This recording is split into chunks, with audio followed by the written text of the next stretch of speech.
ओम शांति, ओम शांति, ओम शांति।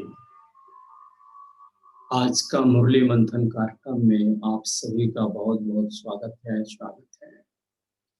आज की तारीख 7 दिसंबर 2020 का मुरली मंथन बहुत ही सुंदर बाबा आज का महावाक्य उच्चारित किए हैं। आज हम सभी बच्चों को परमपिता स्वर्ग में ले गए हैं। स्वर्ग में हम बच्चों के पास में क्या क्या होगा, किस प्रकार स्वर्ग की दुनिया होगा, उसका भी बाबा बहुत सुंदर वर्णन किए हैं। तो हम सभी बच्चों को अतीन्द्रिय सुख देने वाले परमपिता बाबा बहुत ही गहराई से बहुत सुंदर सुंदर ज्ञान की पॉइंट बच्चों को बताए हैं बाबा।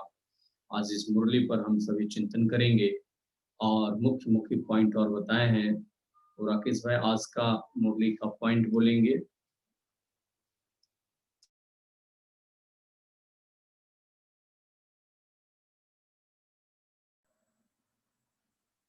ओम शांति सभी भाई बहनों को। आज बाबा कह रहे हैं कि तुम बच्चे बहुत बहुत दिनों बाद बाप से मिले हो और तुम बच्चे बहुत बहुत सिखिलदे हो। फिर बाबा कह रहे हैं कि एक रस स्थिति बनाने की विधि है कि जो पीछे खत्म हो गया, पास्ट हुआ, वो सब कुछ ड्रामा है, हमें इसे भूल जाना है। यदि हम इसे भूल जाएंगे तो तभी हम एक रस स्थिति रह सकते हैं। अभी मान सम्मान स्तुति निंदा ये आते रहेंगे, लेकिन हमें अपना स्थिति को एक रस बना के ही रखना है।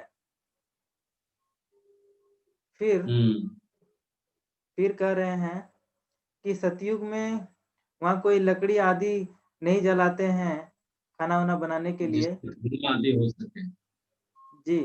और यही कलयुग में ही इतने धुआं आदि होते हैं। वहां तो बगीचा होता है, चारों तरफ फूल, और वहां बहुत कम लोग होंगे। और फिर बताया कि किसी को ड्रामा चक्र किसी को समझाना है तो सबसे पहले उन्हें उस फोटो के सम्मुख लाओ और उन्हें बताओ कि कैसे कैसे सतयुग से कैसे कलयुग में अंत होता है, फिर संगम युग आता है। ये हमें अच्छे से बताना है। फिर बाबा ने बताया कि हमें किसी भी लोगों के वस्तु को बिना पूछे छूना नहीं है, उसको भी चोरी कहा जाएगा। मुख्य पॉइंट। हाँ। और हमें कड़वा बात नहीं बोलना है जिससे किसी को भी दुख हो। और फिर कहें कि काम महाशत्रु है, इनसे महाशत्रु ये आदि मदंत दुख देता है। हाँ, इस दुख के बारे में बाबा विशेष जानकारी, बाबा विशेष बच्चों को अटेंशन दिलाएं। सबसे भारी दुख काम विकार से ही है, इसलिए इसे तुम्हें सदा के लिए शत्रु मान करके त्याग देना चाहिए। जी जी। और फिर बोले कि एक दो को दुख देते रहते हैं और यह लून पानी का दुनिया है। वो दुनिया क्षीर सागर की होगी, वहां पे कोई लड़ाई आदि नहीं होगी। यहाँ तो लड़ाई आदि होते रहती है, बाप बेटा की लड़ाई हो जाती है। और फिर कह रहे हैं कि वही बच्चे यहाँ पे ज्ञान सुनने आएंगे जो कल पहले आए थे, जिन्हें पता ही नहीं है इनके बारे में, वो नहीं आएंगे और वो रजाई नहीं लेंगे। इसलिए इस बात पर तुम्हें मुंजना नहीं है। और फिर बाबा ने बताया कि हमें सबकी गुणों को देखना है, लेकिन केवल बाप की ही गुणों को अपने अंदर धारण करना है और किसी भी आत्मा का स्तुति नहीं करते रहना है या करना नहीं है। तो ये थी आज की कुछ मुख्य मुख्य पॉइंट्स। ओम शांति। चलिए, बहुत सुंदर आज का मुरली का पॉइंट्स आप बताएं। मुरली का पॉइंट में प्यारे बाबा हम बच्चों को बहुत सुंदर सुंदर बातें बताए हैं।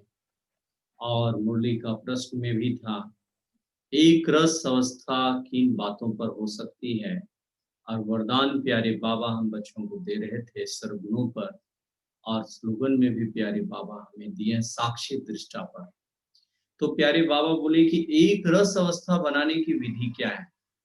एक रस अवस्था बनाने की विधि है सदा ड्रामा की स्मृति रखना। जो कुछ भी हुआ 5000 वर्ष पहले हुआ था वही हुआ है, नया कुछ भी नहीं हुआ है। इससे हमारी अवस्था बहुत बहुत एक रस बन जाती है, अचल अडोल बन जाती है, स्थिरता वाला आ जाता है। मुख्य पॉइंट बाबा, यूं तो अवस्था अचल बनाने के लिए बहुत सारा ज्ञान का पॉइंट है, इसको मनन चिंतन करेंगे तो अपने आप निकल करके आएगा। प्यारी बाबा वरदान बता रहे थे, सारे जितने भी ब्राह्मण परिवार है सभी से तुम्हें गुणों को देखने के लिए, बाबा कहते हैं गुण देखने वाले और बाप के गुणों को देख धारण करने वाले संपूर्ण गुण मूर्त भव।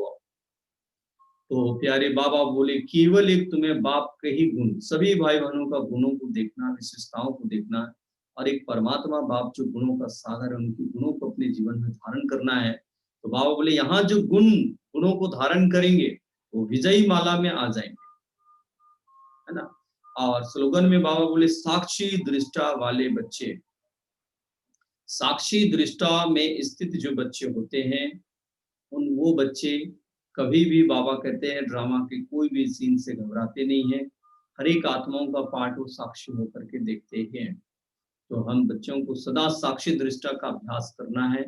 साक्षी दृष्टा वाली आत्माएं हर एक का पाठ बहुत बहुत अचल अडोल होकर के देखेंगी, कभी भी क्वेश्चन मार्क नहीं करेंगी।